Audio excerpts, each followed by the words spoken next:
Another interesting question.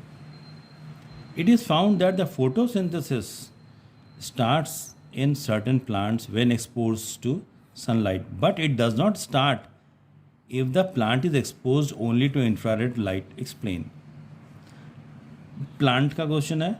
Photosynthesis हमको तो मालूम है, प्लांट में कुछ प्लांट में फोटोसिंथेसिस होता है.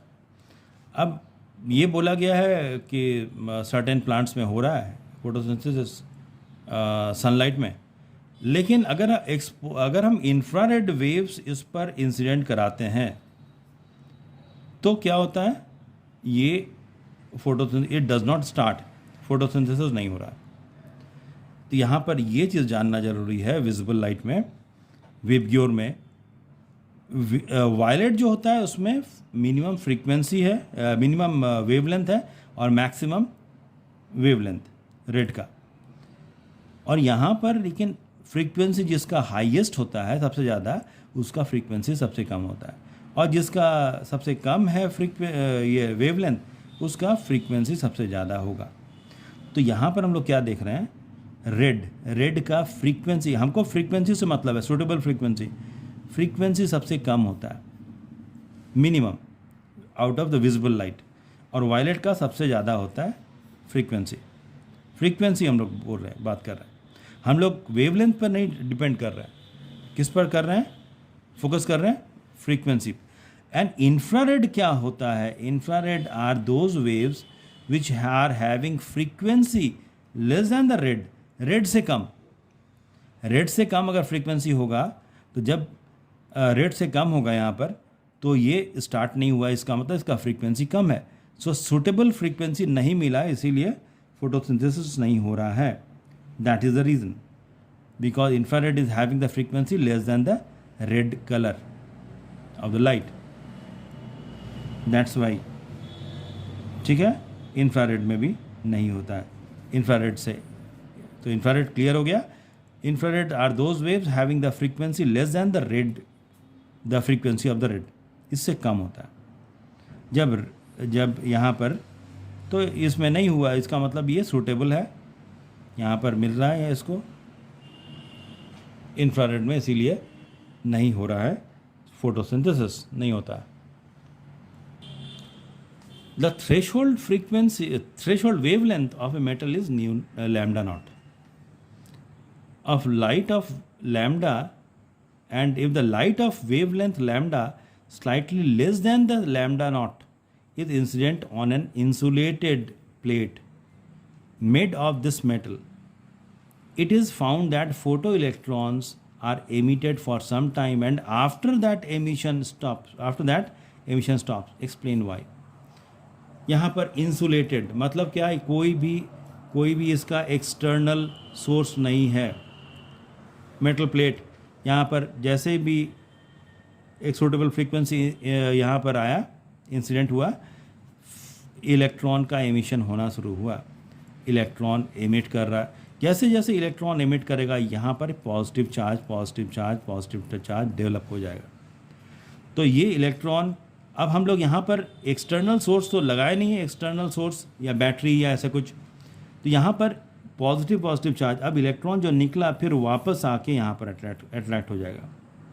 फिर अल्टीमेटली क्या होगा, this photoelectric emission stops after some time. ठीक, हम लोग अगर बैटरी लगाए हुए रहते तो यहाँ पर हम इसको, यहाँ पर ये इलेक्ट्रॉन को बोलते, इलेक्ट्रॉन को मूव कराते इस तरफ पॉजिटिव एंड की ओर. लेकिन यहाँ पर ऐसा नहीं है, यहाँ पर एक्सटर्नल सोर्स नहीं है, इंसुलेटेड इसीलिए मेंशन किया हुआ है. तो इलेक्ट्रॉन जितना निकल रहा है उतना पॉजिटिव चार्ज यहाँ पर डेवलप हो रहा है. तो अल्टीमेटली कुछ देर के बाद सब इलेक्ट्रॉन वापस यहाँ पर अट्रैक्ट करना शुरू करेगा, and the your photo emission stops. Another question is P is equal to E by C valid for electrons? Here again answer will be not valid. ये वैलिड नहीं होगा. हमको याद रखना है वही वाला equation, E² is equal to p c square plus very interesting and very important equation, this photon के लिए ये इक्वेशन है। तो यहाँ पर इलेक्ट्रॉन के लिए, for electron m not is not is equal to 0, rest mass is not equals to 0।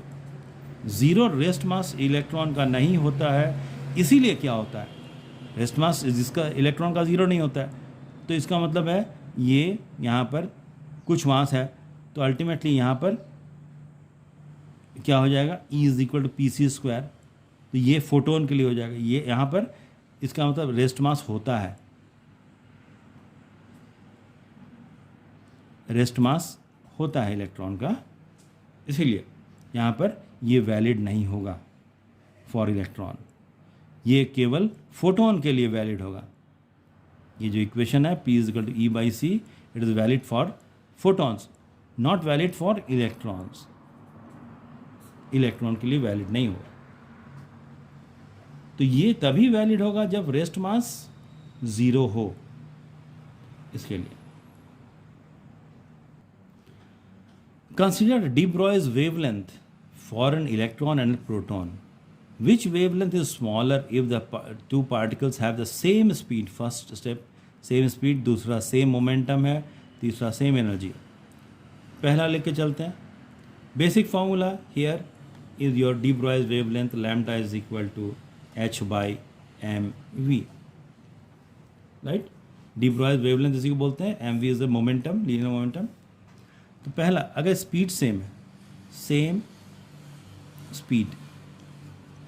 Speed same है तो क्या होगा, ये स्पीड सेम हो गया, तो lambda is inversely proportional to m, mass of that particle. हम लोग को मालूम है मास ऑफ द प्रोटॉन जो होता है approximately 1840 times of the mass of the electron, इतना होता है। मीन्स मास ऑफ प्रोटॉन बहुत ज़्यादा होता है। तो हम लोग यहाँ लिख सकते हैं lambda for proton, mass proton का ज़्यादा होता है, ये इन्वर्सली प्रोपोर्शनल है, मास प्रोटॉन का ज़्यादा होता है, तो इन्वर्सली, तो लैम्डा पी जो है वो कम हो जाएगा इलेक्ट्रॉन से। तो de Broglie's wavelength for the proton is less than the de Broglie's wavelength for the electron. This is the logic, right. Mass of the proton ज़्यादा होता है इसीलिए लैम्डा कम, मास ऑफ द इलेक्ट्रॉन कम होता है इसीलिए लैम्डा ज़्यादा। This is the logic, right.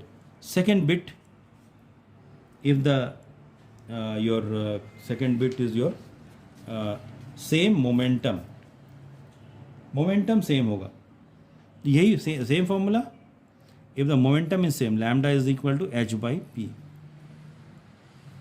Momentum same है तो इसका मतलब है lambda is directly proportional to h तो सबका सेम होगा, तो यहाँ पर lambda for proton is equal to lambda for electron, same हो जाएगा। जितना इलेक्ट्रॉन का उतना ही प्रोटॉन का, क्योंकि ये डिपेंड कर रहा है h पर, p तो सबका सेम है, it depends on h। Now third part is your same energy।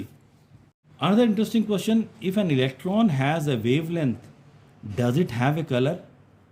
कितना इंटरेस्टिंग क्वेश्चन। अगर इलेक्ट्रॉन का वेवलेंथ होता है जो dual nature, radiation and the particle both, तो क्या वेवलेंथ अगर है तो क्या इसका कलर होगा? तो यहाँ पर भी वही विबग्योर अगर हम लोग देखते हैं तो हम लोग को सिर्फ यही दिखाई देता है, ये विजिबल लाइट का केवल यही दिखाई देता है। अब वेवलेंथ इसका हमको देखना पड़ेगा कि इलेक्ट्रॉन का वेवलेंथ कितना होगा। तो यहाँ पर, और ये विबग्योर में कहाँ से कहाँ तक वैरी करता है, 400 नैनोमीटर से 700 नैनोमीटर तक अप्रॉक्सीमेटली, इतना, यही रेंज है विजिबल लाइट का, यही रेंज, यही हमको दिखाई देता है। इससे कम भी नहीं, इससे ज़्यादा भी नहीं, हम देख नहीं पाते। अब यहाँ पर वेवलेंथ हम लोग देखेंगे कि वेवलेंथ इलेक्ट्रॉन का, डी ब्रॉयज वेवलेंथ का इलेक्ट्रॉन का क्या होगा यहाँ पर, lambda E is equal to h by m electron of v. ठीक, अब इलेक्ट्रॉन का तो मास जो है, इलेक्ट्रॉन का मास, हम लोग मास ऑफ इलेक्ट्रॉन कितना होता है, बहुत कम होता है, 9.1 इंटू 10⁻³ kg इतना होता है। तो यहाँ पर ये पुट करेंगे तो लैम्डा जो भी वैल्यू आता है इंटू वी के साथ अगर पुट करेंगे तो यहाँ पर हम लोग को जो भी लैम्डा निकल रहा है, lambda is very very less, क्योंकि एच का वैल्यू भी है यहाँ पर हम लोग पुट करना होगा। एच का वैल्यू, प्लैंक्स कांस्टेंट का वैल्यू होता है 6.63 इंटू 10⁻34 इतना जूल सेकेंड। अब यहाँ पर एच का वैल्यू, अगर एम ई का वैल्यू हम पुट कर दिए, वी हम कुछ भी ले लिए, तो लैम्डा का जो वैल्यू आएगा, लैम्डा ई, इसका वैल्यू वेरी वेरी लेस, बहुत कम आएगा।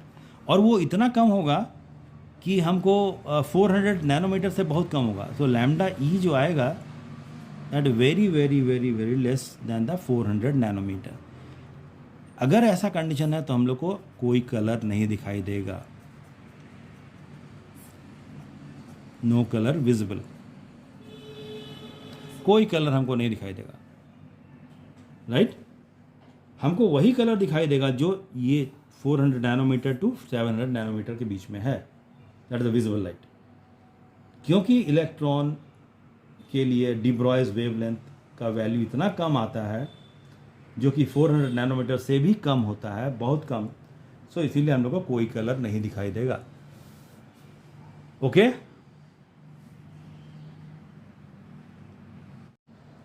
सो that is clear. Lambda is equal to h by P.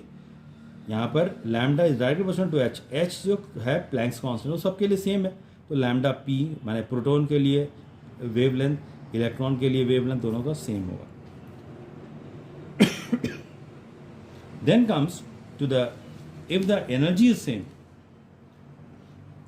if the third part is the same energy, अब एनर्जी का कौन सा फॉर्मूला हमको याद रखना होगा, lambda is equal to h by p is equal to h by 2m/k, that the kinetic energy.